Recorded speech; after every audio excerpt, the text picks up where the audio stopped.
कृष्णेच्या नदीपात्राचं ड्रोनद्वारे टिपलेलं छायाचित्र। सांगली जिल्ह्यामध्ये कृष्णा आणि वारणा नदीला पाण्याची पातळी वाढलेली आहे। कृष्णा आणि वारणा नदीचं पात्र बाहेर पडलेलं आहे। कृष्णा नदी इशारा पातळीकडे वाटचाल करत आहे। कृष्णेची पातळी 37 फुटांवर जाऊन पोहोचली आहे।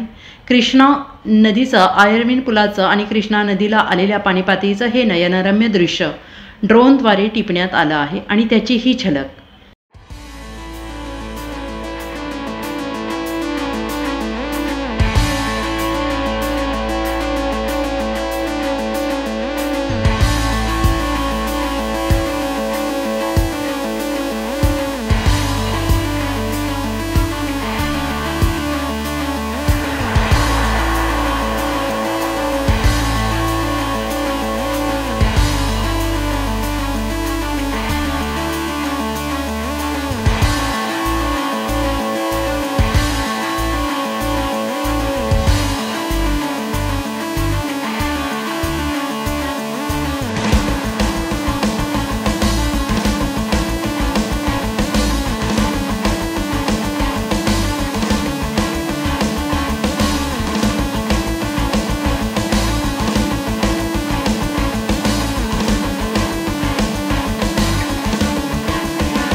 Bureau report SBN Marathi Sangli.